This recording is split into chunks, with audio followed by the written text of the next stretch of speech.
around Dodge City and in the territory on west, there's just one way to handle the killers and the spoilers, and that's with a U.S. Marshal and the smell of Gunsmoke.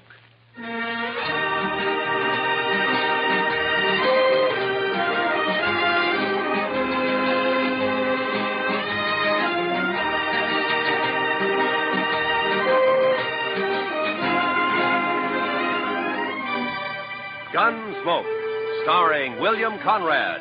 The story of the violence that moved west with young America. The story of a man who moved with it.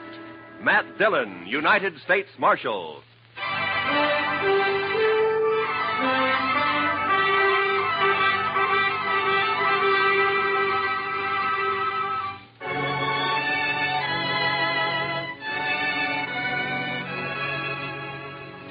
Everything was all right until about a mile north of the Cimarron.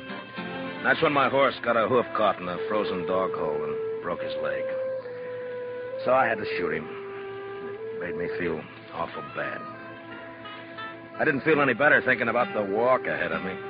Close to 40 miles to Dodge and carrying my saddle all the way. Guess I'd been on the trail about an hour. Near as I could figure, it was around 3 in the afternoon. And I had to ease the saddle off my shoulders for a rest and a smoke. And that's when I saw the stranger riding up from the way I'd come. He was tall and thin. And his horse was taller and even thinner. And they made quite a pair.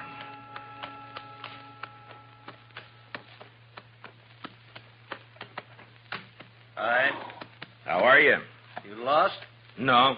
My horse busted his leg away back. I'm on my way to Dodge. Oh, it's your horse, huh? I saw it. Yeah. On your way to Dodge, huh? Yeah, that's right. You got any more of that tobacco? Yeah, sure. Here you are. Thanks. Thanks a lot. That's okay. Kind of a big walk you've got ahead, ain't it? Kinda. It's going to be dark soon. You figure making camp? That's the idea. Uh-huh. Well, it's too bad. Yeah. Do you need any food? No, thanks. I got enough. Uh-huh. Well, I thank you for the tobacco. Sure. Anytime.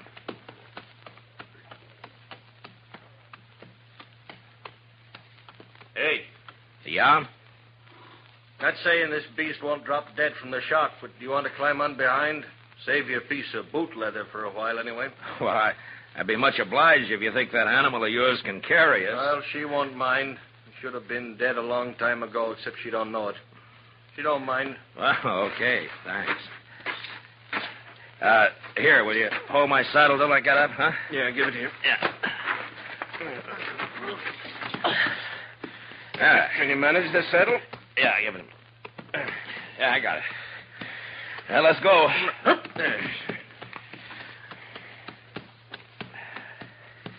You heading for Dodge, too?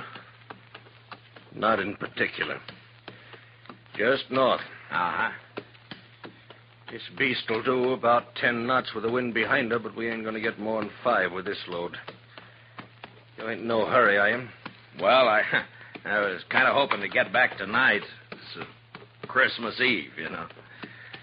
Oh, yeah, that's right, ain't it? Yeah. That backbone of hers sticking it to you? Oh, no, it's okay. Thanks. Notice that tin do-jigger tied to you. You with the law? Yeah, I'm a U.S. Marshal. My name's Matt Dillon. That's so. I never seen a marshal on foot. Well, it happens sometimes. How is it you're down this way? You need to mite off your course? Hmm? So you marshal down here as well as Dodge? No, I just took a prisoner across the Cimarron into Oklahoma territory. Turned him over to the Army there. Did, huh?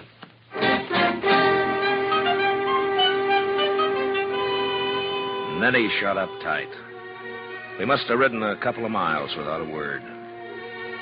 I got to thinking about Dodge and Chester, Doc, and Kitty, and the rest of them. You know, there's something pretty special about any place at Christmas time. The backbone on the stranger's nag was just about to split me in two when he talked up.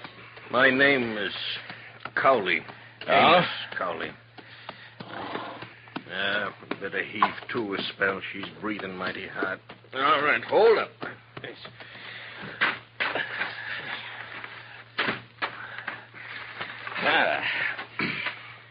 Yeah, it's getting a little chilly, isn't it? Yeah. Could I trouble you for another smoke? Oh, sure. Here you are. I thank you. Say, what's it like in Dodge? What? Dodge. Well, what's it like? Oh, it's like any other town, I guess. Pretty big, huh? Well, yeah, I guess so. Not so big as New York, though. Oh, no, not as big as that. You know, I haven't been in a big town now for more than 10 years. Oh, is that so? No.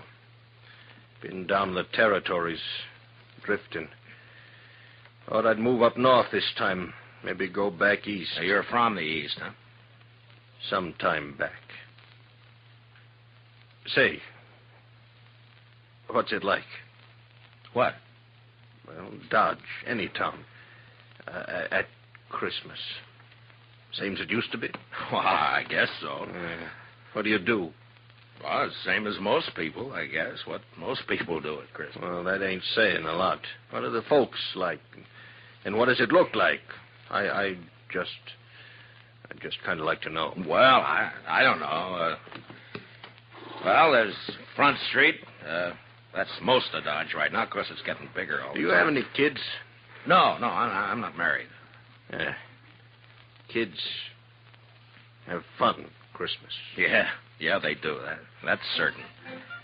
In Dodge, they sometimes have a party for the kids a couple of days before Christmas. Kids like that.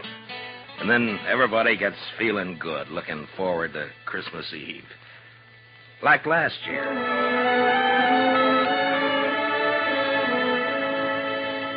There was snow on the ground, but the sky was clear. You could even see the stars. I was going down the street to the Texas Trail to meet Doc and Chester. Chester, he's my deputy. Doc's a doctor in town. We had some work to do later on in the evening. You could see the light shining behind the curtained windows, and almost everybody had a sprig of holly berries hanging up. They got some from the east a couple of days earlier. I remember running into John Bumby. He's a kind of general handyman in Dodge. Never says much, but he sure had a lot to say that night. Oh, hello, Marshal. Oh, hi, John. A lovely night for Christmas Eve, isn't it? Yeah, it certainly is, John. Yeah. Pretty fine night.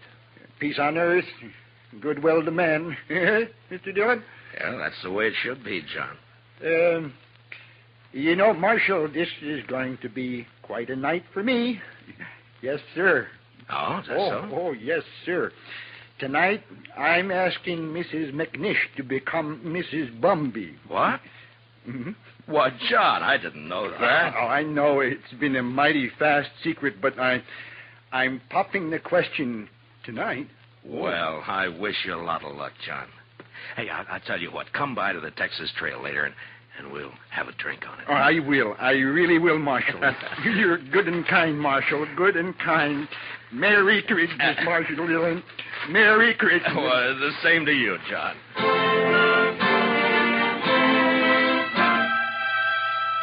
That may sound kind of funny to you, but John Bumby's a good man. A little peculiar sometimes, but good as they come. And they don't make enough like him. Of course, most everybody in Dodge suspected Doc and Ms. McNish were sweet on each other. But it just goes to show you. I'll tell you about John and Ms. McNish a little later. So I went on down the street. You know, it's a funny thing about those words, Merry Christmas. Men say it to each other, and, well, it makes them feel kind of good. Yeah, I know what you mean. Used to be a seafaring man myself. When you're on the sea and it comes Christmas, things like that can count a lot. Yeah. And we might as well get underway again, huh? Sure. You want to take my saddle? Give it here. Okay. Give it to me. Okay. I guess you'll miss it in Dodge tonight. Won't you? Well, if you could get a little more out of this nag of yours, we might make it tonight. No, there's not a chance. She'll be on her beam ends pretty quick. She's been on a long reach since sunup. Oh. Mighty bare country up this way. All right. Depends on what you're used to, I suppose. Well, mighty bare where I've been, too. It's not like the sea. That's always different. How come you left it? I always heard a sailor doesn't ever get it out of his blood. The sea? I guess you can get it out of your blood, all right. You got the right reason you can. Yeah, I guess so. Hey, you trying to get something out of me? Well, no. Get what? I would just remark. You want to ride with me? I don't want any talk about the sea. Well, you brought it up. Get it.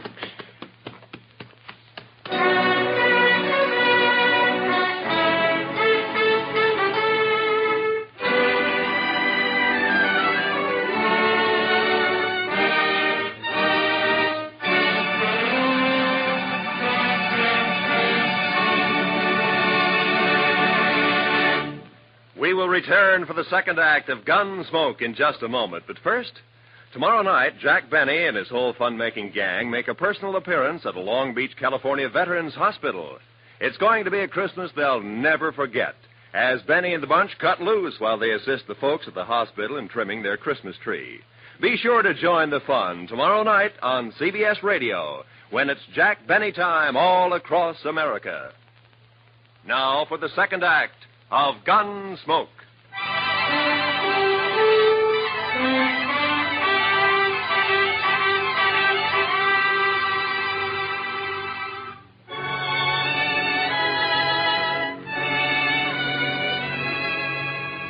Amos Cowley sulked his way along the trail for the next while. And then it was almost like he couldn't stand the quiet. Or maybe he had things on his mind. He turned his head. Go on. What? Go on. Tell me some more. Oh, about Dodge? Yeah. Well, I don't know. Well, you try some more, huh? Well, they got a little pine tree in the Texas Trail. Tree? Yeah, come down a long way from the north. Kitty Russell, she's a hostess in the Texas Trail. Well, she got a lot of ribbon and gewgaws and made it look real nice. That was last Christmas. A star at the top? A star? Yeah. Yeah, I think so. It looked like a star, I guess. It sure looked pretty. And there was a difference in the place that day. Everybody was celebrating and feeling real good.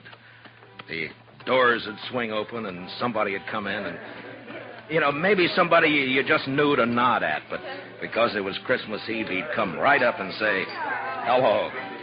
Oh, maybe that's a good reason, maybe not. I don't know. All right, I'll tell you. Anyhow, it was still kind of early.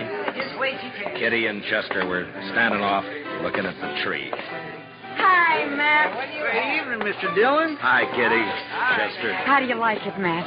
Christmas tree. That's yours. Oh, that's real pretty. Only tree but one in the whole town. Yeah, Kate's got one over the Alphaganza. Oh, well, I'll have to see it later. You're next.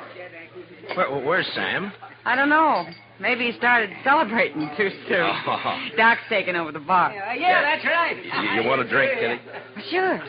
All right, I'll get you a drink. I'll get you. You haven't forgotten anything, have you, Mr. Dillon? Forgotten? What, Chester? There. What did I tell you, Miss Kitty? I knew just as sure as my nose that you Oh, forgot. that. No. I hadn't forgotten. Oh, well, I thought as soon as I get Sam sober enough to take care of the customers, we could go on over to Doc's like we planned. Sure, we'll do that, Chester. Here you are, Matt. Thanks, Doc. Yeah, well, still snowing out? No, it's not. Where are you going, Kitty? All right. Just want to look outside.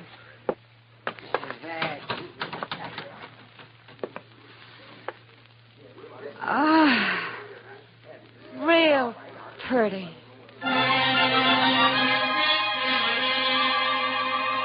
Man thinks of a lot of funny things that don't mean much. Kitty standing at the door, sniffing the cold air, and the warmth inside, and the whiskey in me. It was a good feeling. And then Chester and I decided to take a bottle over to Mr. Hightower. He's the telegraph operator over at the depot. He runs a printing shop on the side. Say, Mr. Dillon? Yeah, Chester. Do you mind if I stop by the church for a minute? No, I don't mind. I just feel kind of right tonight, Mr. Dillon. Figure I ought to thank somebody for it. Sure.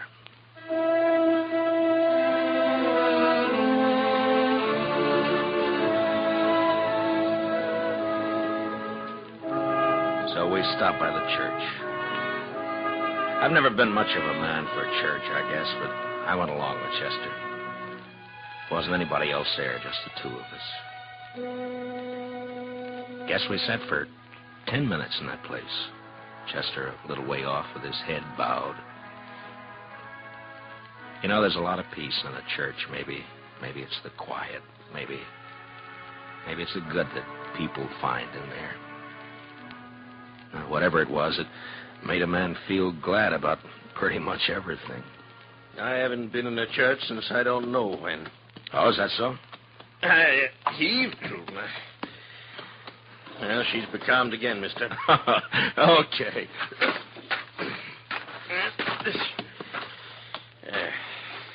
She sure wasn't built for it, I'll tell you. You ever see anything like that? She is kind of old. I've had her going on 8 years. She hasn't changed a mite. Eats like a pig and looks like a four-legged mizzenmast. Smoke? Don't mind. Hey, what about that fella Hightower? Did you get that bottle to him? Oh, sure. Yeah, I guess it was lonely over in the depot all alone. He was glad for the company. There was a wood fire burning in the stove, but it didn't keep out the cold.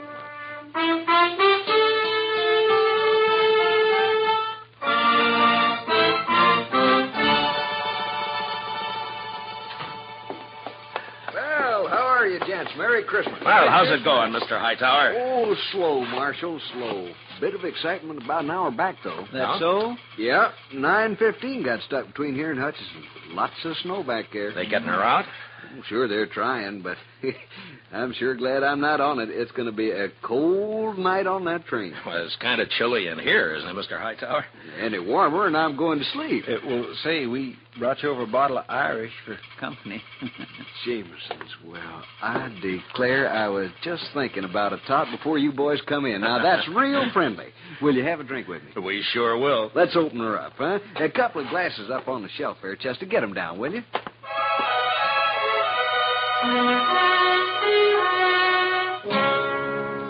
I don't know if you get an idea about the folks in Dodge or not. They're not any different than any other people, or the town either. I guess maybe it's a pretty small place at that. The depot, the hall, a few stores, a church, Doc's office, a Texas Trail, Alafraganza, my office. Not much, but it's where you live, you know? Sounds all right. I lived in a town once back east. Small. I know what you mean. Well, maybe you'll be going back. Maybe. Say, the kids, they still believe in St. Nick? Oh, sure, I Mighty suppose. few kids down where I've been. Injun kids, they don't believe in St. Nick. No reason they should, I guess. I used to believe in it, you know that? Well, I guess most people did one time or another. Hey, you figure we come maybe 10 miles? Maybe. Yeah, it's getting dark. Yeah. Well, come on. You want to ride the saddle for a bit? Oh, no. That's okay. Well, then, okay. We rode on, and I thought about last year, about Kitty, Doc, and Chester and me. going over to Doc's place after Doc got tired at Tended Bar at the Texas Trail. It was about 1:45, and we stood around and sang Christmas carols. And I remember how it sounded that night, how it looked.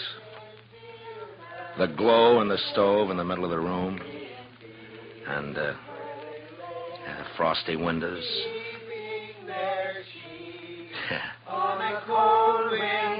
Yeah, it was Christmas Eve, all right. Was so deep, Noel, Noel, Noel, Noel, born is the King of Israel.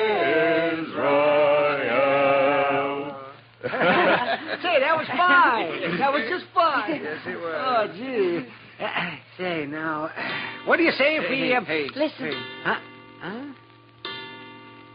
Oh. Merry Christmas. Merry Christmas. Merry Christmas. Merry Christmas. You know, I feel sentimental. That's exactly what I feel. I feel sentimental. I know what you mean, Doc. I surely know. Okay, Doc. Bring him out.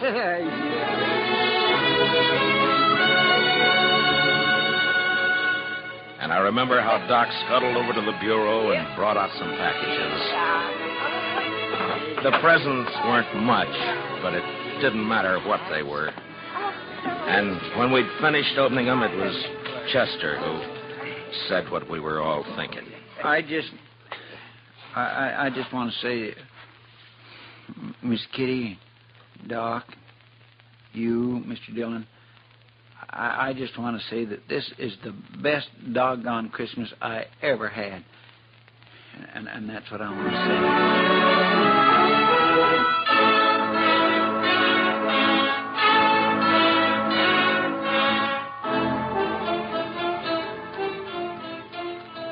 Say, you was going to tell me about that fella John was courting that woman. What was her name? Oh, yeah, Miss McNish. That's right. Well, she said yes, and you've never seen two happier people in your whole life. Yeah, she's Miss McNish Bumpy now. Oh, that's good. You know, you might settle for a bit in Dodge, or you could get work there. Sure would be fine if you could get back tonight, wouldn't it? Well, it can't be helped. I'd be a lot further away and a sight more tired if you hadn't come along. Yeah. Now, listen. How far do you figure before there's a place you might pick up a horse? Oh, I don't know, 15 miles or so, maybe. Oh, we're not going to make any 15 miles in this nag tonight, that's for sure. Oh, that's all right. Now, I tell you what. You go on alone, you see. Oh, no, forget it. Now, you go on alone. She'd hold out with one man on her. And then you get a fresh horse and you ride into Dodge tonight. Well, thanks. That's now, very I'm kind. telling you, I want you to go. I'll be fine. I've walked before. Probably make it almost as quick as you. Look, it's real nice of you, Mr. Cawley, but no thanks. Now, Christmas don't mean nothing to me. You got friends waiting for you. Well, I'll see them tomorrow. You're a fool. Well, that may be. All of them nice folks. I'm going to make them feel pretty bad. Look, I'll stay. If you want to go on along, thanks for the ride. Well, might as well make camp then. I guess so. And listen, you want to tell me some more about what you was telling me before we turn in? Well, sure. I take it kindly, mister. I'll get yourself settled. I got some stuff in my pack we can eat, and maybe get a fire going. Then after we eat, you can tell me some more.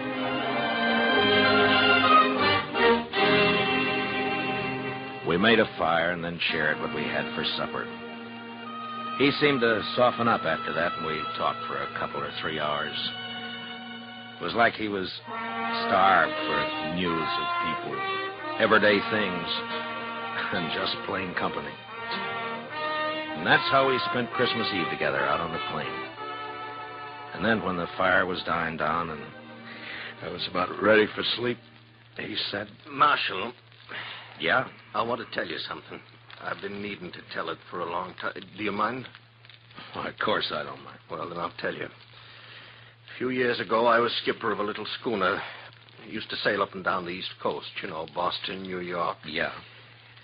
Well, one night, we hit dirty weather off New Jersey. Real dirty. Blew us off course, and we piled up on the rocks and knocked the bottom out. That's too bad. There was 18 passengers aboard, Marshal. 4 of them was kids. We never saw them again. No. And my own wife, my kid, went down, too. I'm sorry. Well, now, something must have happened to me after that. I didn't want nothing to do with ships or the sea, and I started to drift out this way. I couldn't forget, though, do you know? And I didn't want to be near folks, especially kids, to remind me, do you know? Yeah. And that's how come I've been slewing around ever since. Sure, I understand. Just kind of wanted to get it off my chest. Sure. Marshal, I'd like to ride into Dodge with you tomorrow. You think I might meet some of them folks you was telling about? Oh, I don't see why not. That'd be all right. Maybe I wouldn't need to drift no more. Maybe I could drop anchor, do you know? Yeah, you might at that. Yes. Well, good night. Good night. Merry Christmas, Marshal. Merry Christmas, Mr. Cowley.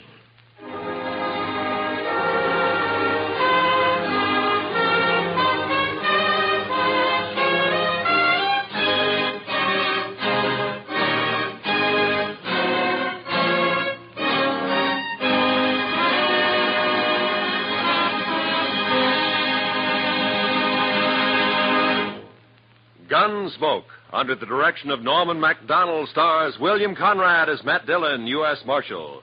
Tonight's story was specially written for Gunsmoke by Anthony Ellis, with music composed and conducted by Rex Corey. Featured in the cast were Lawrence Dobkin, with Harry Bartell and John Daner. Parley Baer as Chester, Howard McNear as Doc, and Georgia Ellis is Kitty. Gunsmoke is heard by our troops overseas through the worldwide facilities of the Armed Forces Radio Service. Join us again next week as Matt Dillon, U.S. Marshal, fights to bring law and order out of the wild violence of the West in Gunsmoke.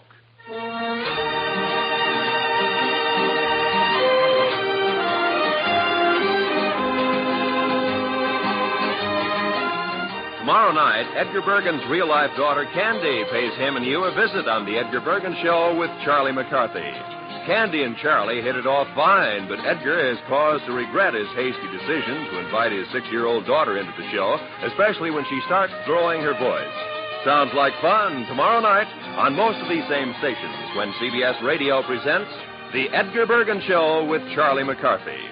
This is Roy Rowan speaking.